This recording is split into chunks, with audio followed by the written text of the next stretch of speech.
naman po si May 17 Ilocana. Ayan, ipapakita ko lang po kung ano ang kaganapan kahapon. Kasi kahapon po may mga bisita kami. Tapos ito pinapuputol po nila yung mga ano, ang mga, nakalimutan ko na itong pangalan. Hindi ko maibigkas. Ayan po oh. Ayan, pinutol po nila yan. Kinuha nila itong kahoy. Patutuyuin po nila at gagamitin sa winter. Ayan po oh. Hindi pa po tapos yan ah. Ayan. Maghapon po silang nag ano dito, nagputol-putol ayan. Ngayon po ay maluwang na dito sa aming garden. Yan guys po oh. Yan pinutol po nila. Hindi pa po nila inalis tong mga glass. Ayan. Aalisin po kasi yan. Yan na po yung ano, kusina namin dito sa bundok. Maruming-maruming sa tuktok niyan. Sim lang yan. Ay, yero lang po ang ano niya. Ayan guys oh. May bunga pala itong karma oh. Yan. Yan po ang mga pinutol po nila. Yan. Yan. Ayan guys. Ganito na po ang tsura ng aming garden. Yan, hindi pa po naputol. Baka itutuloy pa yan. Ayan.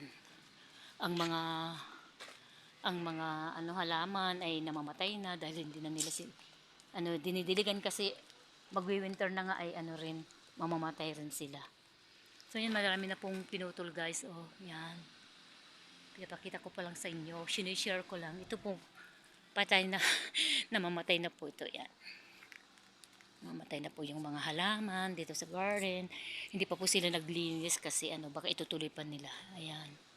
Marami pong naputol. Ayan. Yan. Yan naman po pine tree. Kahapon po yan. Tumulong po akong naghila ng mga ano, kahoy. Kasi gusto kong linisin sa harap kasi darating ng mga bisita. Ayan po guys. O, papakita ko sa inyo dito. Ito po yung bahay-bahay namin na maliit. May papakita lang po ako dito. Yan. Ito pong mga buting ito ay babasagin po nila. Yun po ang ilalagay po nila doon sa sahig na yun. Yan. Ito po guys ay lutuan po ng parang oven. Ito hindi ko mabuksan guys. Yan. Oven po yan pero kahoy po. Dito natin ilalagay yung kahoy dyan. Yan po yung paglagyan ng kahoy.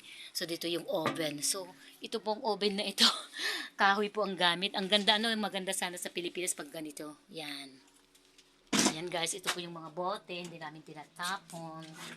Kasi nga, gagamitin po nila dyan sa floor. Babalitan daw nila yan. Oh, ayan. Marami. Naitapon yung marami. Yan po, dito nila ilalagay. Yan. Babasagin daw nila. Yan. Ito po yung patay na po yung mga halaman. Ayun guys, tingnan nyo ito. Dito sila nagsimula kahapon. Ayan, dito po sila nagsimula kahapon na mamutol. Ayan. Di pa po nalinisan kasi ano. Diyan po lang po ang nilinisan ko kahapon kasi nga dito sila dadaan yung mga bisita. Ayan. So hanggang dito na lang po guys. Yan po ang update dito sa bundok namin. Ayan. Puro dry na po yung mga ano namin oh. Ayan. Patay na po yung mga halaman po namin. Ayan. So bye na po.